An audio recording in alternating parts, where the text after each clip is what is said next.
আচ্ছা, আমরা কি তাহলে আজকের আলোচনা কি শুরু করে দিব? সবাই কি বলেন? ন্যানো সায়েন্স জিনিসটা কি বা ন্যানো টেকনোলজি ন্যানো কেমিস্ট্রি পড়তে গেলে আমাদের ন্যানো সায়েন্স তো অবশ্যই জানতে হবে। যে সায়েন্সের যেই জায়গাতে বা যেই ব্রাঞ্চে ন্যানো ন্যানো পার্টিকেল নিয়ে স্টাডি করা হবে, অর্থাৎ যেখানে হচ্ছে আমার স্ট্রাকচার থাকবে, যেখানে থাকবে হচ্ছে ম্যাটেরিয়াল, এবং এই স্ট্রাকচার এবং এই ম্যাটেরিয়াল গুলো যদি 1 থেকে 100 ন্যানোমিটার রেঞ্জের মধ্যে হয়, তখনও তখন তাদেরকে আমরা বলি ন্যানো পার্টিকেল। এবং এই ন্যানো পার্টিকেল গুলোকে আমরা যদি নিয়ে স্টাডি করি, তখন সায়েন্সের যে ব্রাঞ্চে আমরা এটাকে নিয়ে স্টাডি করতে পারবো সেটাকে আমরা বলতেছি ন্যানো সায়েন্স। ঠিক আছে, তো এখন ন্যানো সায়েন্সে যখন আমরা স্টাডি করতে যাই, তখন কিন্তু আমাদের কিছু ফেনোমেনা দেখা দেয়, লাইক কোয়ান্টাম ইফেক্ট। এখানে যেমন আমি যদি দেখি, এই যে কোয়ান্টাম ইফেক্ট, তারপর হচ্ছে যে সারফেস ফেনোমেনা, যেগুলো হচ্ছে ন্যানো রেঞ্জে আসলে সিগনিফিকেন্ট হয়ে যায়, খুবই তাৎপর্যপূর্ণ বা খুবই গুরুত্বপূর্ণ হয়। আহ, তো কেন হয় আমরা ওইটা দেখবো বা দেখার চেষ্টা করব। আচ্ছা, ফার্স্ট অফ অল হচ্ছে কোয়ান্টাম ইফেক্ট জিনিসটা কি। তো কোয়ান্টাম ইফেক্টটা হলো যখন, এই যে আমি এখানে একটা ডায়াগ্রাম দেওয়ার চেষ্টা করেছিলাম, সেটা হলো এরকম যে সাপোজ যে আমি কি করলাম, যে এইরকম একটা কেজ নিলাম, ছোট্ট একটা কেজ নিলাম বা খাঁচা নিলাম, অথবা বক্স নিলাম, বাক্স। হ্যাঁ, খুব সিম্পলি বাক্স নিলাম। তো বাক্স নিয়ে এর মধ্যে এই যে এরকম গোল শেপের একটা ন্যানো পার্টিকেল রাইখে দিলাম। ঠিক আছে, রেখে দিলাম, দেখা গেছে ধরে নিলাম যে এটার মধ্যে এঁটে গেছে, কিন্তু এখানে খুবই স্পষ্ট যে এই রাইট অ্যান্ড লেফট সাইডে যথেষ্ট স্পেস থাকলেও উপরে এবং নিচে কিন্তু কোনো স্পেসই নাই, যেখানে কিনা ন্যানো পার্টিকেলটা, আমি যে ন্যানো পার্টিকেলটাকে রেখে দিলাম, সে নড়াচড়া করতে পারবে, মুভ করতে পারবে ফ্রিলি, এই সুযোগটাই নাই। অর্থাৎ সে কিন্তু অলরেডি ওখানে কনফাইন্ড, সে কিন্তু ওখানে কন্ট্রোলড, তার মুভমেন্টটা কন্ট্রোলড হয়ে গেছে, সে বন্দি বলা যায়। সে তার তার যে মুভমেন্টের যে ডাইরেকশন এবং ডাইমেনশন, এগুলো কিন্তু কনফাইন্ড হয়ে গেছে, ফিক্স হয়ে গেছে। এজ এ রেজাল্ট আহ, এরা কিন্তু হচ্ছে ফ্রিলি মুভ করতে পারে না, এবং এদের মধ্যে যে ইলেকট্রন আছে, এরাও কিন্তু ফ্রিলি মুভ করতে পারে না। তো এই যে যে কনফাইনমেন্ট অফ ইলেকট্রনের যে সীমাবদ্ধতা, বিভিন্ন ডাইমেনশনে মুভ করার ক্ষেত্রে, এটাকে বলা হয় কোয়ান্টাম কনফাইনমেন্ট ইফেক্ট। অর্থাৎ এই কোয়ান্টাম কনফাইনমেন্টের কারণে আহ, এরা কি করে, যে এই ন্যানো পার্টিকেলটা, এই যে ন্যানো পার্টিকেলটা এই ন্যানো পার্টিকেলটা আসলে যখন এখান থেকে এখানে মুভ করবে এক জায়গা থেকে আরেক জায়গায়, সে অ্যাকচুয়ালি কন্টিনিউয়াস মুভমেন্টে যাইতে পারে না। সে অ্যাকচুয়ালি স্টেপ, মানে আমরা পায়ে হাঁটি যেমন, সে অ্যাকচুয়ালি এখান থেকে এখানে আসবে, এখান থেকে এখানে যাবে, এখান থেকে এইভাবে যাবে। অর্থাৎ স্টেপ বাই স্টেপ, নির্দিষ্ট কিছু স্টেপ ফলো করে সে হচ্ছে এক জায়গা থেকে আরেক জায়গায় যাইতে পারবে। নর্মালি কিন্তু এটা হয় না। নর্মালি কিন্তু দেখা গেছে পার্টিকেল গুলো যখন বাতাসে থাকে, পানিতে থাকে, এরা নিজেদের মতো মুভ করে। যদিও সেই পার্টিকেল গুলোর সাইজ অনেক বড়, কিন্তু যেহেতু ন্যানো স্কেলে যাচ্ছে, ওই যে ওদের কোয়ান্টাম কনফাইনমেন্ট হয়ে যায়, ওরা কি করে না, ওই কন্টিনিউয়াস মুভমেন্ট পারে না, তখন ওই স্টেপ বাই স্টেপ যায়, এবং ওই প্রত্যেকটা স্টেপের জন্য একটা নির্দিষ্ট অ্যামাউন্ট অফ এনার্জি থাকে।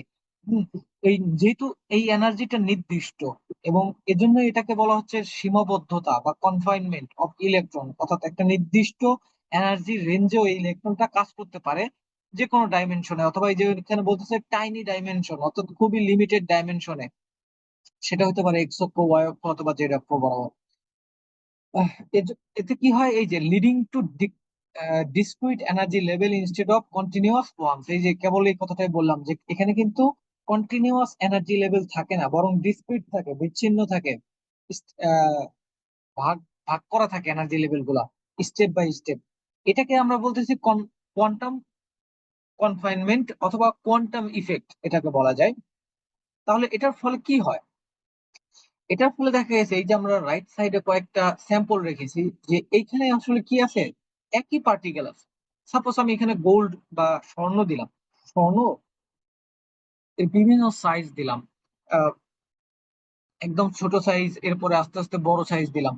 এতে হয় কি, যে এদের সাইজের উপর ডিপেন্ড করে এরা ডিফারেন্ট ডিফারেন্ট কালার দেয়।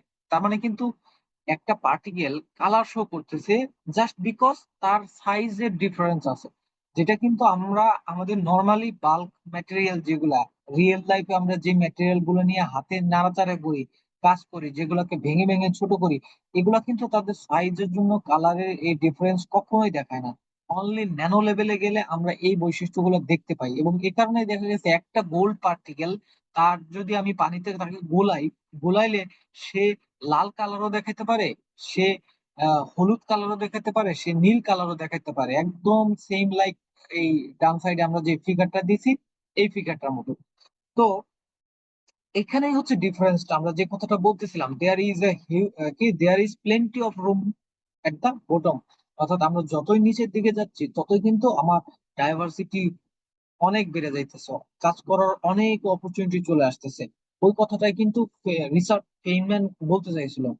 হ্যাঁ, এরপরে আসি ন্যানো কেমিস্ট্রি। তো ন্যানো কেমিস্ট্রি জিনিসটা কি?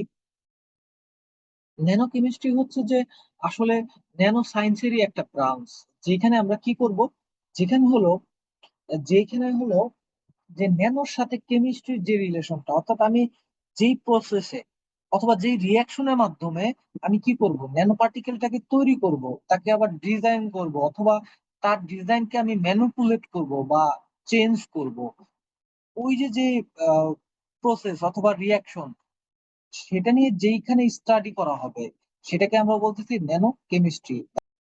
আচ্ছা, এখন আসি ন্যানো টেকনোলজি নিয়ে, যে ন্যানো টেকনোলজি জিনিসটা কি। আচ্ছা, ন্যানো টেকনোলজি হলো যে, আমরা একটু আগে কিন্তু ডিএনএ এর কথা বলতেছিলাম, যে ডিএনএ একটা এক্সাম্পল এনেছিলাম, যে ডিএনএ আসলে 2 ন্যানোমিটার রেঞ্জে থাকতে পারে। তো ন্যানো টেকনোলজি হচ্ছে আমরা এই যে যে ন্যানো পার্টিকেলটা তৈরি করব বলতেছি, বা তো তৈরি করলাম অথবা যাকে মডিফিকেশন করলাম, এই ন্যানো পার্টিকেলটাকে আমি অ্যাপ্লাই করব। হ্যাঁ, তো application of nano science and হচ্ছে ন্যানো কেমিস্ট্রি, আমরা কেবল যেটাকে বললাম যে ন্যানো সায়েন্সে আমি যা করবো বা ন্যানো কেমিস্ট্রিতে আমি যা শিখবো, যে যা কিছু তৈরি করব, ওইটাকে যদি আমি অ্যাপ্লিকেশন করতে পারি as a form of like device, system অথবা ম্যাটেরিয়াল হিসেবে, তখন ওইটাকে আমরা বলতেছি ন্যানো টেকনোলজি। অর্থাৎ আমি আমার এই ন্যানো সায়েন্স এবং ন্যানো কেমিস্ট্রি থেকে যে আইডিয়াটা নিব, এই আইডিয়া নিয়ে যখন আমি কোন একটা ডিভাইস তৈরি করব বা কোন একটা সিস্টেম তৈরি করব অথবা কোন একটা ম্যাটেরিয়াল তৈরি করব, যে ম্যাটেরিয়াল দিয়ে আমি ন্যানো লেভেলে কাজ করতে পারবো, ন্যানো লেভেলে কোন একটা বস্তুর মধ্যে পরিবর্তন আনতে পারবো, লাইক ডিএনএ মডিফিকেশন অথবা ডিএনএ টেকনোলজি, যেটা বলে যে ডিএনএ কে চেঞ্জ করে ফেলা। হ্যাঁ, তো এই কাজগুলো কিন্তু ন্যানো টেকনোলজির মধ্যে পড়ে, এবং এখানে আমরা জাস্ট ওইটারই একটা ভিজুয়াল রিপ্রেজেন্টেশন দেওয়ার চেষ্টা করছি, যে আমরা যদি কোনো একটা রোবট এরকম তৈরি করতে পারি যেটা ন্যানো লেভেলে গিয়ে কি করতে পারবে, সে ডিএনএ মডিফিকেশন করতে পারবে, ডিএনএ মধ্যে চেঞ্জ আনতে পারবে, তো তখন সেটাকে আমরা ন্যানো টেকনোলজি বলবো। এবং এটা কি করে, যে ন্যানো টেকনোলজি যেটা, সেটা কাজ করতে পারবে অবশ্যই অ্যাটমিক অথবা মলিকুলার লেভেলে। যদি সেটা সম্ভব হয় তখনই ওটাকে আমরা ন্যানো টেকনোলজি বলবো। এগুলো তো মনে করেন যে কেমিস্ট্রি বিষয়ে পড়ে মোটামুটি। তো আমি হচ্ছে এটা একটা চিন্তা করলাম, আর একটা চিন্তা করলাম